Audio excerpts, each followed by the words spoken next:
First Alert Weather Extra. We've declared a First Alert Weather Day for your Saturday and Sunday as the heat wave sets up for your Father's Day weekend. When can we expect those temperatures to fall? And if there's any heat relief in the forecast, we'll tell you coming up.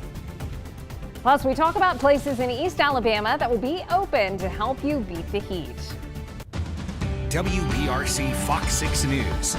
First Alert Weather Extra starts now. Welcome into First Alert Weather Extra on this Friday night, Tania. We have made it to Friday. I'm so happy. Happy Friday, everyone. Yeah, I don't know if we're all yaying about the temperature forecast for this weekend, though. It's going to be hot, but at least lots of sunshine. There will be. Some great outdoor weather for Father's Day weekend, and I know many dads probably want to be outside. Oh, they do. Grilling. I was just talking with Jonathan. What's his plan? He and his kids are going to the pool. There you go. So I'm like, just go early in the day and you'll be fine. Or in the evening. Yeah. Whichever. The afternoon, you can do it, but you may have a bad time. You might be a little burnt. Yeah, maybe a little bit burnt. That's true. So, Tania, what are we tracking exactly? Well, let's talk about it. Here's a look at the next big thing. Of course, that First Alert Weather Day in effect for both your Saturday and your Sunday. And you already know why. You see that thermometer over there? That's hinting at it. We're having that First Alert Weather Day in effect because of the heat. So make sure you're practicing heat safety as you make those weekend plans, but nonetheless, enjoy the outdoors. Let's talk a little bit more about why we're seeing the heat cranking up for us this weekend. Well, we've got a heat wave. This high pressure is going to be situated right across central Alabama and really across the southeast. So when you think you're alone in this heat, you're most definitely not. We're not the only ones battling the heat. Temperatures 8 to 10 degrees above average. Feels like temps near the triple digits. Plus, we've got warm overnight temperatures and really only cooling off into the 70s. So great evening weather. Listen, you don't need a sweater. You don't need a jacket. It's just going to be hot though by your afternoon. Here's a look at those current temps. Still very warm outside. We've got temps in the 90s area wide, maybe a few spots in the mid to upper 80s like in East Alabama. 93 though in Tuscaloosa, 95 in Pickens County. But look at how it feels. Here's a look at those heat index values. Easily feeling like the upper 90s for some of us, like 97 in Jefferson County, 99 in Tuscaloosa. And the big story as we head into your Father's Day weekend is really just that those heat index values aren't going anywhere. So we have declared a First Alert Weather Day for both your Saturday and your Sunday, those triple digit feel like temperatures. But notice by next week, we could have a little bit of heat relief in the forecast. Could it be some rain? Could it just be some more clouds? We're going to let you know right here in Weather Extra. But the big story is that you want to make sure you are staying safe in the heat this weekend. This evening, great evening though, to enjoy the Barons baseball game. Maybe enjoy some fireworks too. It's Friday night fireworks. Temperatures at first pitch. This game starts at 89 degrees, so it's going to be a warm evening. Get out there, enjoy the nice warm conditions, but notice and reminder that this weekend it is going to be hot. So that's a look at the next big thing. We also have that code orange in effect. Well, this is actually expired, but as you can see here across central Alabama, we do have some moderate to sensitive air quality in Jefferson County, but most of us have decent air quality across central Alabama. More moderate for most counties, but we're still paying attention to the air quality, especially as we head into the weekend and for those hotter days. The heat is cranking up this weekend, so just make sure you're staying safe. Here's a quick look at that Tuscaloosa evening forecast if you're going to be out in West Alabama. We're going to have more on that 7-day right here on Weather Extra in just a couple of minutes. Thanks, Tania. And we were just looking at that forecast for Tuscaloosa tonight. It just doesn't look like it's going to get very cool, right? So we think about us as adults. Man, it is getting hot for us. But what I also want to show you is that as we get into the summer months, it's not only us that we have to worry about, but our kids as well. And there have been actually some recent studies that have shown heat stress can be just as bad on not just older adults, but also children as well. So we want to outline exactly what you can expect with your children as we go into this heat wave. If you have an infant, they are less able to regulate their temperature. Younger children, babies, they don't sweat as efficiently as adults do. So if you're outside for an extended period of time, they're just not going to be able to cool off. If you have kids who play sports or maybe just going to be throwing the ball around with dad on Father's Day, there is that risk of heat illness when you do do play sports outdoors. And then also with students as well. If it's really hot, let's say you have an outdoor classroom, or if you just have recess and it's hot outside, that heat stress on their body can make it more difficult to learn. Now, as we look at our climate that has been changing over time, if you look just within the past 50 years, since 1970, we have on average here in the Birmingham area gained about 10 days per year where temperatures are above 95 degrees during the heat of the day. But the issue is that with this heat wave we're seeing, it's not just going to be hot during the afternoon, but we're likely not going to be cooling down at night. And why is it so important to cool down at night? Because we have that potential for the heat relief. When you cool down at night, the sun dips down below the horizon. And so that radiation that the Earth absorbed during the day, it escapes back to space. And so you're able to cool off. But as far as those warmer summer nights, we've been seeing a trend here that in the Birmingham area since 1970, we have seen about 4.5 days more per year where you have those warmer summer nights. And that's exactly what we're going to be seeing here in the days ahead. So just make sure you're playing it safe with the heat, Tania, and we'll continue to let you know where are some spots that we could see some cooling centers. Oh yeah, Lauren, one of the best places to be is a cool air-conditioned place so that you can cool off from being outside in that direct heat. So this potentially dangerous levels of the heat in our forecast for your Father's Day weekend means that cooling centers are open, especially across Etowah County, to make sure you're safe and protected. And you also want to stay hydrated, but officials are preparing for the heat index to move past the 100-degree mark. These stations will allow you to stay cool, hydrate, charge your phone, and even get a snack. EMA Director Derek Mummert says it's a way to take care of you and a good reminder to be cautious in the heat. I know with the Barbarian Challenge going on this weekend at Nakalula Falls, we'll be all hands on deck up there. You know, especially with the extreme physical exertion that the competitors will be putting out. And a lot of these guys are going to want to push themselves as far as they can. Mummert also says they've been in contact with county first responders and they're expecting an uptick in calls related to the heat. You can find a list of Etowah County cooling stations in this story on our WBRC News app. And across the country, we're not the only ones seeing the temperatures cranking up. More than 20 million people were under heat alerts this week across the western part of the U.S. Several cities seeing their hottest day of the year so far and across the Gulf Coast and mid-Atlantic. They will also be seeing extreme heat over the weekend. But in 30 seconds, we talk more about the weekend ahead, Father's Day, and we talk more about the National Weather Service's newest tool to help combat the heat. Don't go anywhere. You're watching First Alert Weather Extra.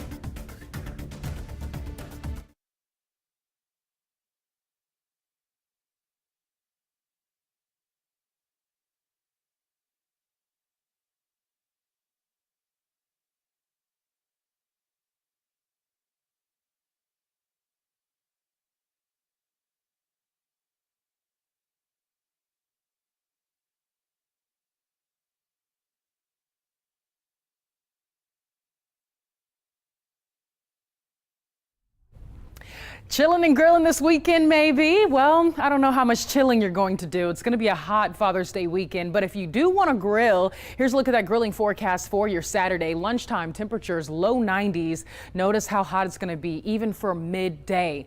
2 o'clock, 96 degrees. By 4 o'clock, still staying in the mid to upper 90s. 6 p.m., lower 90s. So we start to cool off just around 5 to 6 p.m., but it's still going to be very hot with those temps in the 90s. Winds tomorrow, not really breezy. I hate to say it. We're not going to get any heat relief with a breeze out and about. It's going to stay pretty calm. We've got winds just about 5 miles per hour coming from the north, shifting to the northwest and then becoming northerly by your Saturday late afternoon and early evening. Notice how as we approach the afternoon hours, rain chances slightly increase. We're still holding that 20% chance for your Saturday for a possible shower, maybe even a storm. So you might catch some heavy rain that could cool off your area a little bit, but I can't guarantee it because it just doesn't look like like a lot. Some of us, and really most of us, will stay dry as we head into the start of your weekend. But in this week's Degree of Science, meteorologist Brady Taylor talks with the National Weather Service about a new tool they have created to help warn people about potential extreme heat, especially as we head into those summer months. People think of weather being a danger. You think of severe weather and storms and stuff like that. But how dangerous can extreme heat be?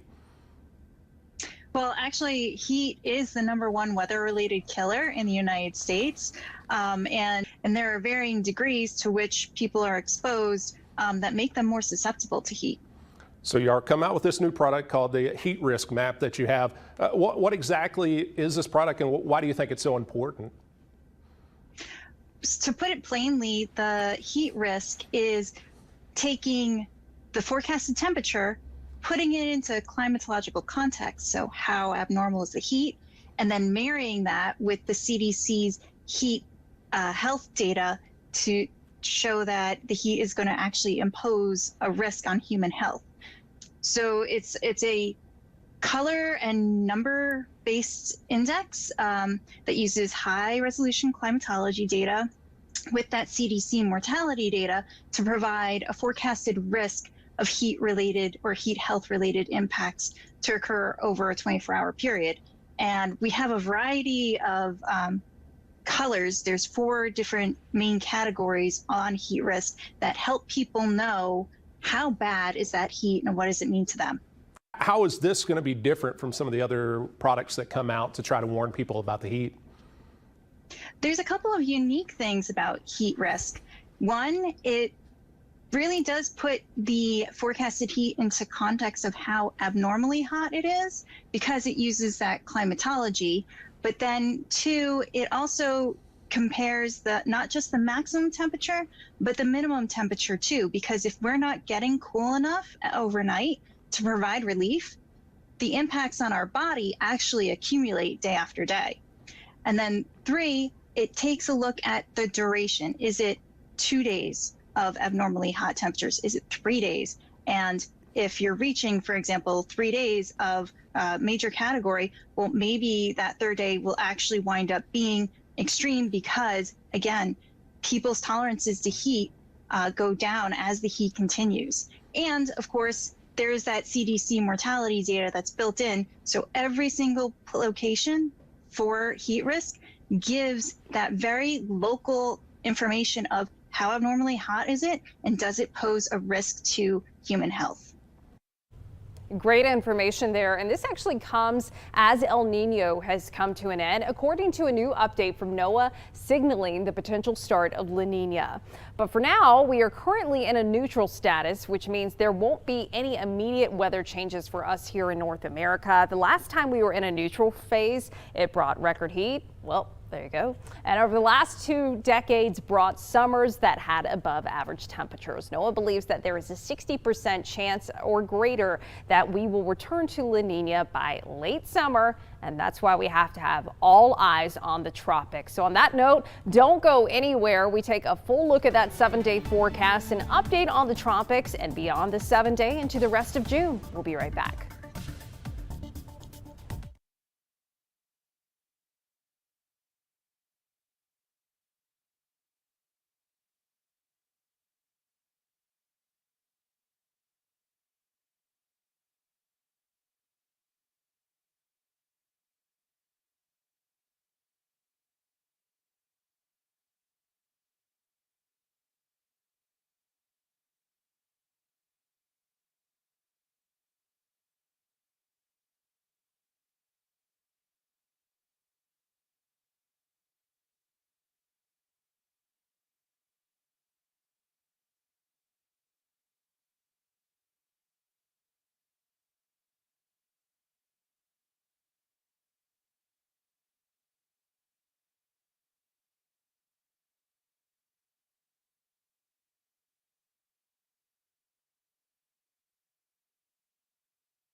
Welcome back to First Alert Weather Extra. Meteorologist Lauren Linehan. If you're headed to downtown Birmingham tonight for your Friday evening, we got a mostly sunny sky.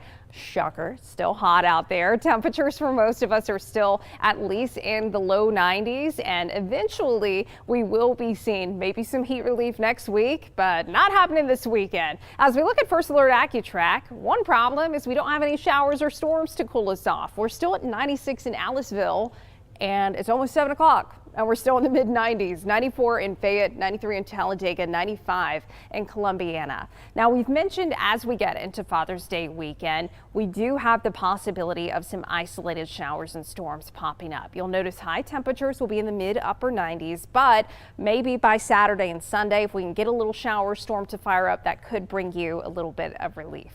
Just a little bit. That pool forecast for tomorrow, though, make sure you're staying hydrated, wearing sunscreen, taking frequent breaks, and something I always forget about in the heat, get those electrolytes, get your Gatorade or Powerade, got that with you. Temperatures will be in the mid upper 90s for tomorrow, but as Tania was mentioning, there's not going to be much of a breeze to cool you down. So your one hope is a pop-up shower storm. Otherwise, just play it safe and enjoy a little dip in the pool. As we look ahead to those rain chances, though, you'll see our futurecast really isn't picking up on too much, possibly just some isolated showers and storms. Slightly better chance on Sunday and Monday, but our moisture is going to be at least limited with that deep tropical moisture. As we look at the tropics, we still have just a very low chance of development of this disturbance over Florida, a medium chance to see something potentially develop in the Bay of Campeche by the middle part of next week. So the deep tropical moisture will likely stay to our south, but we could still get in on the possibility of some of that moisture migrating a little bit farther northward, maybe not quite as deep as it's going to be in the southwestern Gulf of Mexico, but you see potentially those humidity levels staying higher through the early part of the week before some drier air begins to work its way in, and that would ultimately bring our rain chances down. Now, if you're going to be going to the Gulf Coast with Dad for the holiday weekend, just be mindful that rip current risk is especially going to be going up on Sunday and Monday. The water temperature, is getting pretty warm too. So be mindful of those beach flags, and that's all due to that tropical activity.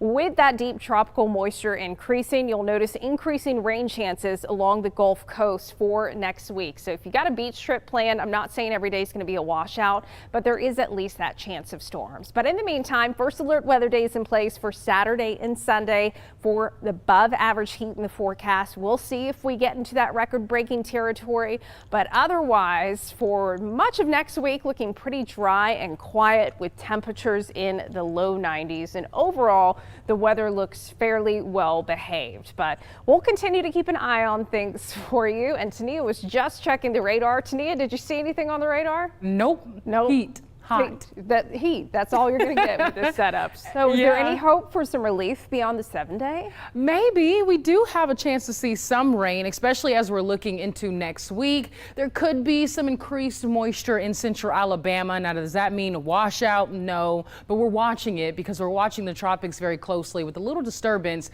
down in the southwestern portions of the Gulf of Mexico that could be bringing us some moisture across central Alabama. 6 to 10 day temperatures, though, aren't changing. Above average temperatures across central Alabama and really most of the United States. We're all battling the heat, so we're not in this alone, but you definitely want to make sure you're staying hydrated, wearing that sunscreen. And as we look at our potential rain chances, notice there is a little hope here. June 20th through June 21st, this is just the day before we begin the actual start of summer. As we look at our 6 to 10 day rainfall outlook, a good mix across the U.S. Maybe parts of California, Nevada, and Oregon could be seeing more below average rainfall. Some states could be seeing above average, all the way up to from Texas and all the way up north, our central northern states across the U.S. But when we look across the southeast, we're looking at more near average rainfall. Maybe the coast could see a little bit more wet weather, showers and storms, and that's the area that we're watching because, like I mentioned, there's a little disturbance down in the Gulf of Mexico that could be bringing some more moisture next week and as we head into the end of June. So we're paying very close attention. We're going to keep you updated, of course, but as far as central Alabama, we should be seeing more near average rainfall amounts as we look in the days ahead. But even though places are drying out across the country, the heavy rain is leaving lasting impacts to sea life across Texas. Matt Daugherty has more. It doesn't really matter where the rain falls. Once the skies have cleared, all of that water winds up here, flowing into Galveston Bay, then on to the Gulf. But that much water all at once can be fatal. It's deadly to oysters. When you get that amount of fresh water, they're resilient creatures, but there's only so much they can take. Raz Halili is the vice president of Prestige Oysters, One of the largest oyster companies in the country. which is based here in San Leon. It's where they shuck, sell, and ship oysters to the rest of the U.S. by the truckload. Out in the water are their oyster reefs. We had, tremendous amounts of multi-generations of oysters here in Galveston Bay, and to go out there and see them all pretty much wiped out within a few weeks, it's tough. The problem is that oysters can only survive in brackish water, the delicate mix of salt water and fresh that under normal conditions Galveston Bay is able to provide. But the persistent rainstorms and floodwater has thrown off that perfect balance to the point that the bivalves are dying and there's no way to help them. We have $5 million worth of inventory that we lost here in Galveston Bay. It's an expensive problem, which is why Galveston County Judge Mark Henry issued a disaster declaration for the local oyster industry at the start of this month. The county judge's office told us today the declaration will hopefully bring federal funding to the industry that suddenly found itself underwater. Raz says Galveston Bay's oyster industry is often overlooked, but for this crisis, the federal assistance is necessary. Not only for the oyster devotees, but also for the ecosystem as a whole. They provide life for other creatures, they filter water, they clean our bay systems, and then they're our first barrier to coastal erosion. And check this out. After days of rainy weather across South Florida, conditions slowly start to improve, and they started to improve yesterday evening. Take a look at this beautiful rainbow over the water on Dania Beach. Absolutely stunning. But don't go anywhere. We catch to the end of the show without sharing some of your photos. We got to share them, so don't go anywhere. We'll be right back here on First Alert Weather Extra after the break.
Welcome back in, everyone. Take a look at these beautiful viewer photos. I shared this one yesterday, and I just love the reflection here. This one's from Randy Stamps, a sunset in Heflin, Alabama. Yes, that sunset on the water makes it all that more gorgeous. And this one is from Kyler Robertson, another sunset, but on the Coosa River. Oh, stunning. And then we have this third one, Lauren. This is from Carolyn McGurk, sunset on the lake. Another beautiful sunset. Everybody's at the lake. I know.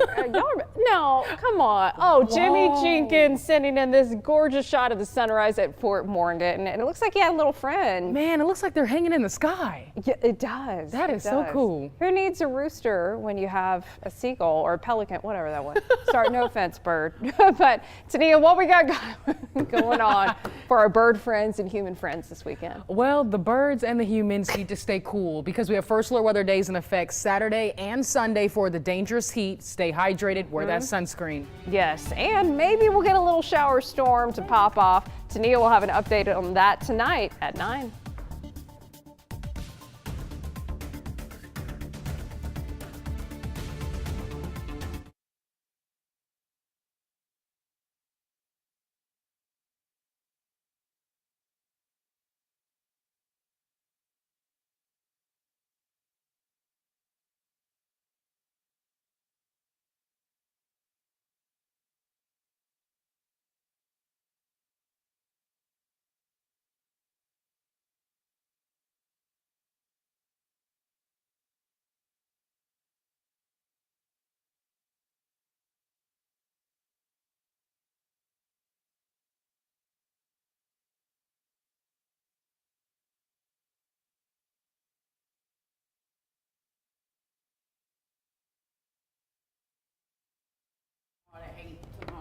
Oh, early. So I'm up here this weekend again, and then I'm going home Sunday. Okay, cool. Well, go tell your dad I said Happy Father's Day. You tell your dad I said Happy Father's Day. All right, girl, you be safe. I'm ready.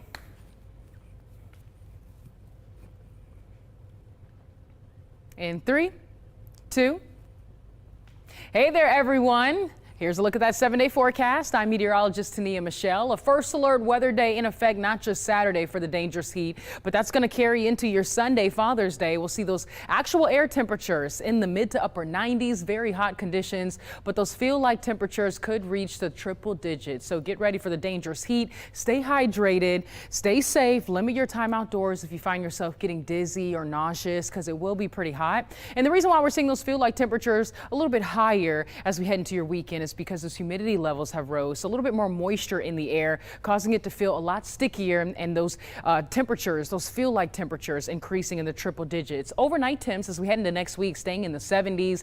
But notice we get a little bit of relief from the heat as we bring in next week. Juneteenth temperatures in the low 90s. We'll see a few more clouds around, so that could limit some of that direct sunlight from us for us getting as hot as we would this weekend.